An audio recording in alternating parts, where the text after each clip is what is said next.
Have you ever watched your own father's hand-built porch get tagged for seizure like it's public enemy number one? Felt that sick twist in your gut when a smiling HOA queen calls it community harmony, while she's really just flexing her tiny empire? And what if the real crime wasn't your 2 extra feet of deck, but the mountain of lies she built her whole throne on? Picture this.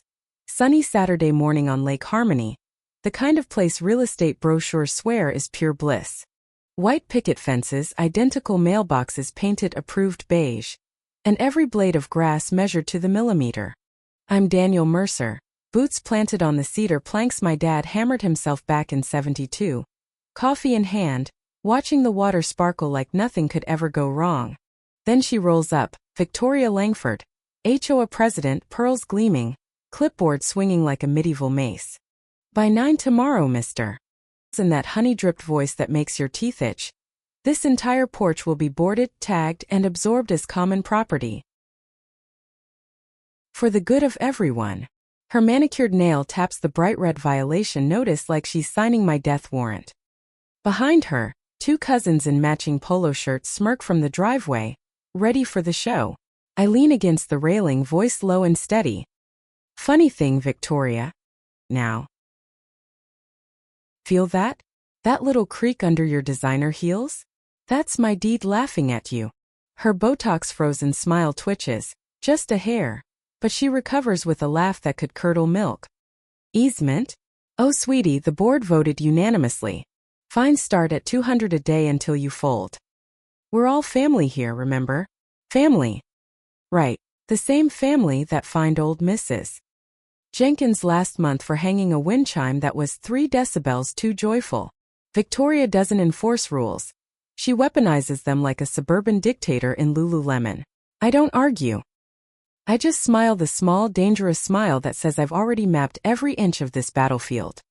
Because I'm not some clueless homeowner. I'm the guy who spent 20 years surveying land disputes bigger than this whole lakeside joke. Dad taught me. Boundaries aren't lines on paper, they're promises carved in dirt and memory. This porch? It's where he taught me to bait a hook at dawn. Where Aunt Carol spilled her first heartbreak. Where my daughter learned to ride her bike without training wheels. Losing it would be like burying him twice. Victoria spins on her heel, already waving at her cousins like she's just won the lottery. See you at the seizure party, Daniel. Where something nice, we'll be live streaming for the neighborhood Facebook group. Her laugh echoes across the water as she struts away. I stay planted, pulse calm, but inside the fire's lit. She thinks tomorrow's her coronation. What she doesn't know is tomorrow's the day her crown rolls into the lake. That night the fines start rolling in. Thick envelopes stuffed in my mailbox like hate mail from a robot. $200 for unauthorized encroachment. $150 for aesthetic disruption. One even docked me for emotional distress to the community. I spread them across Dad's old kitchen table, the same cedar he sanded smooth, and I almost laugh out loud. Dark bitter laugh. Here's a woman who once fined a guy for planting a tomato that was too red for the palate, now claiming my entire legacy is a safety hazard. Satire so thick you could spread it on toast. Next morning I stroll into the clubhouse meeting like I'm attending a funeral, hers. Fluorescent lights buzz overhead, lemon-scented cleaner trying and failing to mask the smell of fear. Victoria presides at the head table, binder open like the Bible of bureaucracy. First victim. George fined $50 a day for a maple tree his granddaughter planted. Sentiment isn't in the bylaws, dear. She coos while George's shoulders cave. Then the Fergusons, shutters painted one shade too bold. $100 daily until they repaint. The room is dead silent except for her pen scratching like a guillotine. When she calls my name, her smile stretches like a shark. Mister. Your porch undermines the very foundation of shared property rights. We've voted seizure in 7 days. Board members nod like bobbleheads. I don't touch the paper she slides across. Instead I say, calm as still water. Interesting. Because as the licensed surveyor who mapped half this lake before most of you moved in, I can tell you those pretty little stakes you planted are about as straight as your ethics. A ripple goes through the room. Cheap plastic. Big words, Daniel. Degree. This is compliance. She flicks her hand like I'm yesterday's trash. But I catch Tom Alvarez, quiet board member 2 seats down, his pen frozen mid-air, eyes narrowing. One tiny crack in the wall. Because cracks, I know how to widen them. Neighbors file out like beaten dogs. George grabs my arm on the way past. If anyone can take her down, he whispers, it's you. Outside, the evening air smells of pine and quiet rage. I watch Victoria's silver SUV glide away, taillights like evil eyes. She thinks she's untouchable. Literally. That night I grab my gear, tripod, GPS, tape. Down at the waterline, the HOS stakes lean like drunk soldiers, painted fire engine red but hammered crooked by someone who cared more about looking official than being right. I run the numbers. Center inside my deed. Their common property line? Wandering 2 full feet onto my land like a drunk uncle at Thanksgiving. I almost chuckle in the dark. Math and bigger ego. Classic HOA comedy, except the punchline is someone's life. The fines keep coming, stacked like burial mounds on my table. Aunt Carol calls, voice shaking. She's inviting her whole clan Saturday to watch them board it up. Says it'll be educational. I tell her, let them come. They'll get an education all right, just not the one she scripted. Each new envelope is another brick in her own coffin. Harassment disguised as governance. I'm not mad anymore. By midweek I'm at the county office, plat maps unrolled under fluorescent glow. Clerk slides me the stamped originals. My field notes line up perfect. It's passing on me. The irony hits like black coffee, strong and satisfying. She's the one encroaching, yet she's out here playing land baron. I tuck the papers like a loaded gun. Back home, Tom's faded blue sedan pulls up after dark. He looks like a man who swallowed guilt and can't digest it. I shouldn't be here, he mutters on the dock, waves lapping. But she never checked the county. No plats, no surveyor, nothing. She told us it was airtight. He hands me crumpled meeting notes, signature bold at the bottom.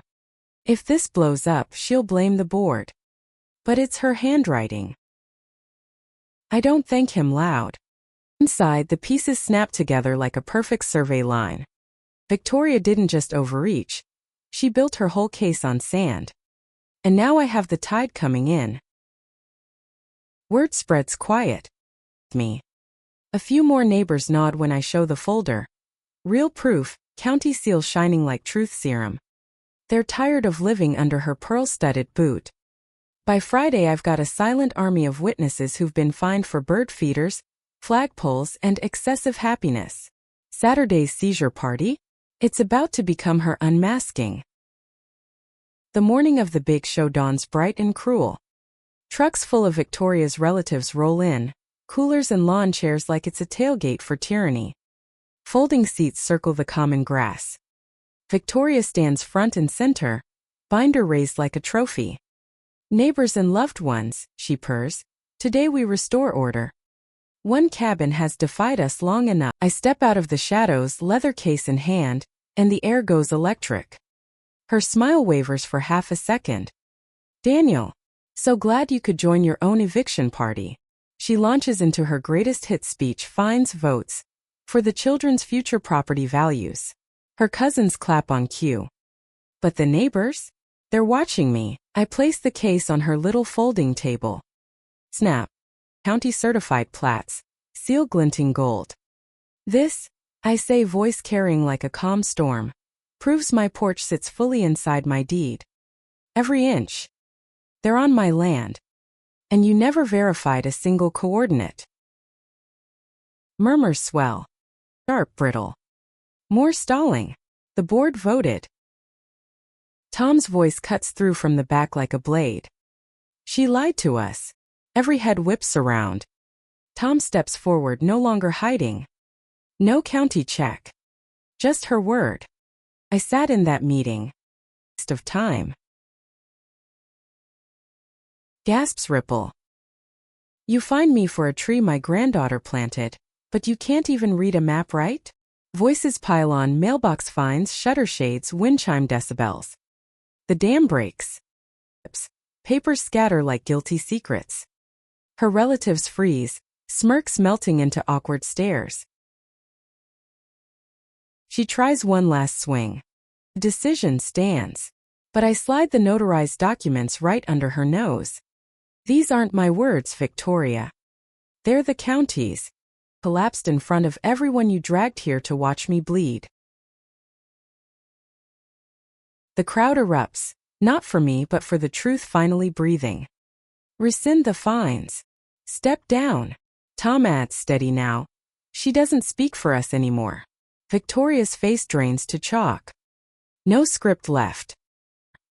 She bends to gather her spilled papers alone while her family inches away like rats from a sinking yacht.